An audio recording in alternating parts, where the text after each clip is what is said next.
Ses bir insanla buluşursa dil olur. Dudaklarınızdan çıkan harfler insanlarla anlam bulur. Bir coğrafyaya lisan olur. Ama bir dil daha var bizim bilmediğimiz. Bir dil daha var bizim duymadığımız. Kimsenin konuşmadığı, hiçbir sesin olmadığı bir dil daha var.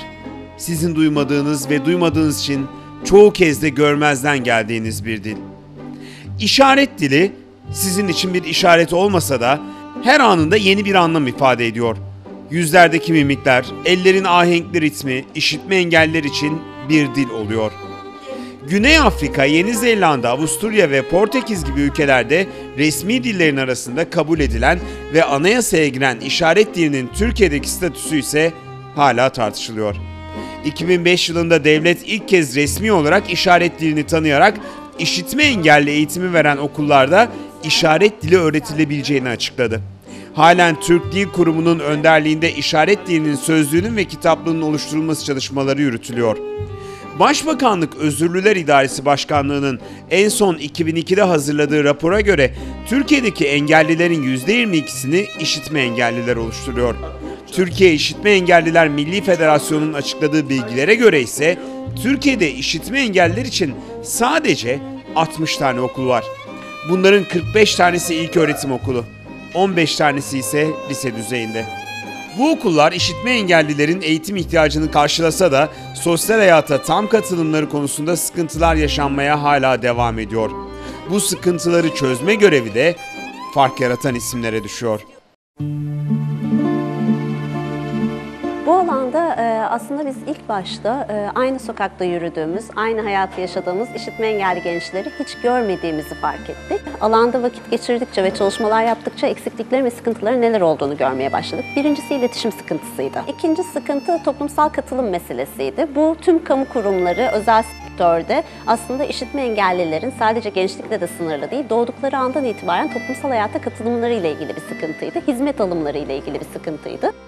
Eğitim, adalet, toplumsal refah gibi diğer sorun alanlarında da aynı iletişim sıkıntısı devam ediyordu ki dava süreçlerinde, yargılama süreçlerinde işitme engellileri yeterli adli yardımdan yararlanamadığı, ifade ve beyanların doğru alınamamasından kaynaklı bir başka sıkıntı. Nihat Kihtir, Çankaya İşitme Engelliler Gençlik Spor Kulübü Derneği'nin kurucusu ve başkanı. Eskişehir'deki Engelliler Entegre Yüksekokulu'nu işaret dili eğitimi vermediği için yarıda bırakan Kihtir, tüm hayatında işaret dili ve işitme engellileri adamış durumda. Toplumsal Gelişme Hibe Programı 2010 kapsamında desteklenen Katılımda Engel Yok projesi kapsamında eğitimler veriyor Nihat Kihtir. Türkiye'nin farklı bölgelerinden farklı mesleklere sahip 30 gençlik çalışanına 6 hafta gibi bir kısa sürede işaret dilini öğretmeye başarıyor.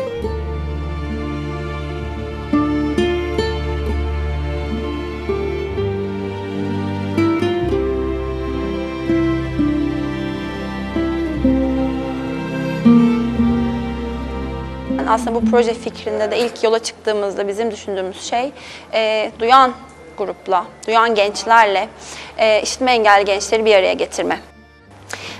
Bu projede işaret dili öğrendi gençlik çalışanları ve işitme engelli gençlere eğitim vermek için işitme engelli kültürünü öğrendiler. Her platformda, her ortamda işitme engelliler de olmalı. İşitme engellilerin olabilmesi için tüm kolaylaştırıcı önlemler alınmalı. İşaret dilini olabildiğince çok herkes bilmeli. En azından temel iletişim kurabilecek düzeyde.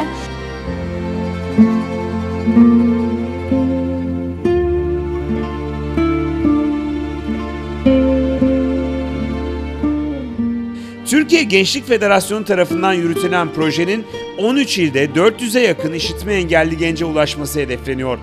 Eğitim alan gençlik çalışanlarının işitme engelli gençlere sosyal ve yasal haklarının karşılaştırdıkları sorunların çözümlerinin anlatılacağı projede gençlerin birçok açıdan bilinçlenmesi de hedefleniyor.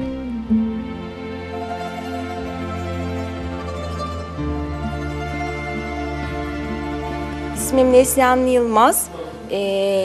Sosyal hayatta yaşadığım en büyük sıkıntı, unutamadığım bir şey üniversitede işitme engellinin zorlukları.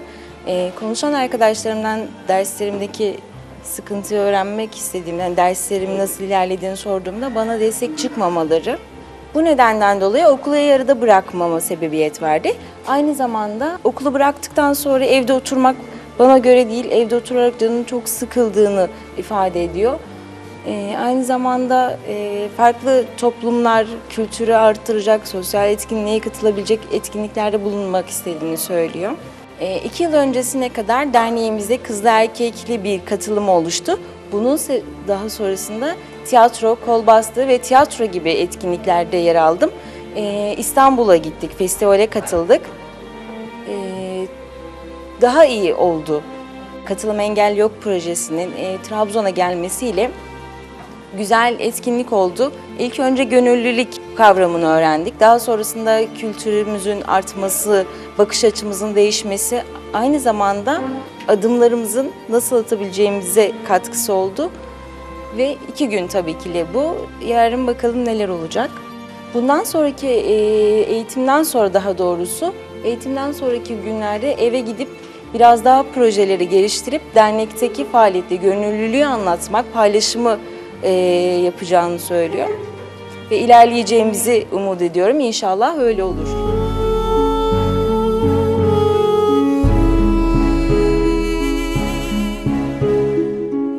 Nihat Kihtir, sessizliğin bir kader olmadığına inandı. İşaret dilinin sadece işitme engelliler için olmadığını düşünüp, işaret dilini herkesle paylaşmak için çalıştı. İşitme engellilerin dünyasında işaretlerle koskocaman bir fark yaratırken, duyan herkes için de unutamayacakları bir farkındalık yarattı. Bize biraz İstiklal Marşı'nı mesela bir söyleyebilir mi? Nasıl söylüyor?